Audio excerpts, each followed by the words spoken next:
માંગરોળ તાલુકાના વાંકલ ગામે શુક્રવારે યાર્ડ બજારમાં આવેલા કપડાના વેપારીની કારના ટાયરમાં પંચર કરી ચોર ઈસમોએ કારમાંથી પૈસા ભરેલ પાકીટની ઉઠાંતરી કરી.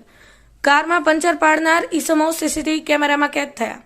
વેપારીઓની કારમાં પંચર પાડી ઉઠાંતરી કરતી ગેંગ ફરી સક્રિય થઈ. માંગરોળ તાલુકાના વાંકલ ગામે શુક્રવારે યાર્ડ બજારમાં કપડાના વેપારીની કારના ટાયરમાં પંચર કરી વેપારીનું ધ્યાન ચૂકવી કારમાંથી પૈસા ભરેલા પાકીટની ઉઠાંતરી ચોર ટોળકીએ કરી હતી. વાંકલ ગામના બજારમાં પ્રતિ શુક્રવાર હાટ બજાર ભરાય છે, જેથી વેપારીઓ વેપાર કરવા માટે આવતા હોય છે. માંડવીનગરના ખત્રીવાડમાં રહેતા વિપુલભાઈ મહેશભાઈ મિસ્ત્રી કપડાના હોલસેલ વેપારી છે. તેઓ પોતાની કાર લઈને વેપાર માટે વાંકલ ગામે આવ્યા હતા, ત્યારે ખાસ વેપારીઓને નિશાન બનાવતી ગેંગના ઈસમોએ ચોરી છુપીથી કારના ટાયરમાં અણીદાર લોખંડનો સળિયો મારી પંચર પાડી દીધું હતું, જેથી વેપારી વિપુલભાઈ બજારમાંથી તાત્કાલિક પંચર બનાવવા માટે મુખ્ય માર્ગ પર સ્વામિનારાયણ મંદિર તરફ પોતાની કાર હંકારી હતી, પરંતુ કારનું ટાયર બેસી જતા તેમણે કાર ત્યાં જ રોકી દીધી હતી. કારનું વ્હીલ બદલી રહ્યા હતા ત્યારે ચોરી સમયે મોકો જોઈ કારનો દરવાજો ખોલી પૈસા ભરેલું પાકીટ ચોરી ગયા હતા. ત્યારબાદ વેપારીએ કારનો દરવાજો ખુલ્લો જોતા પાકીટની ચોરી થઈ હોવાનું જણાવ્યું હતું.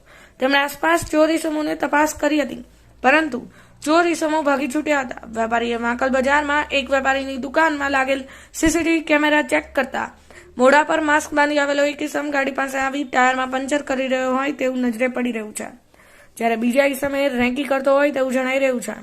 હાલ ચોરીની ઘટના સંદર્ભમાં વેપારીએ વાંકલ આઉટપોસ્ટ પોલીસ સ્ટેશનમાં ₹7,000 ભરેલું પાકીટ અને બંને વસ્તુ જમા કરાવી છે. Bureau report, colour 9 news. શું નામ તમારું? ઘટના કેવી રીતના બની? મારું નામ વિપુલ મિસ્ત્રી છે, રહેવાનું માંડવી, કપડાનો વેપારી છું. માંડવીથી નીકળો વાંકલ આવવા માટે, વાંકલ ગાડી ઊભી રાખી.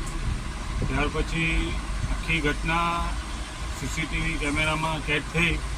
એ પ્રમાણે જોતા એક સળિયાથી ટાયરમાં પંચર પાડ્યું અને થોડીક પંચર બનાવવા માટે આગળ ગયો. ત્યાર પછી ગાડી પંચર ટાયર બદલવા માટે મેં નીચે ઉતરો પાકીટ મૂકીને, તો 3 ઈસમો હતા, અજાણ્યા ઈસમો છે, સફેદ કલરની ગાડી છે ને એ લોકોએ આખો જે મારી ગાડીમાંથી મારું પૈસાનું પાકીટ કાઢ્યું અને અગત્યના કાગળિયા હતા અને થોડીક એવી રકમ હતી.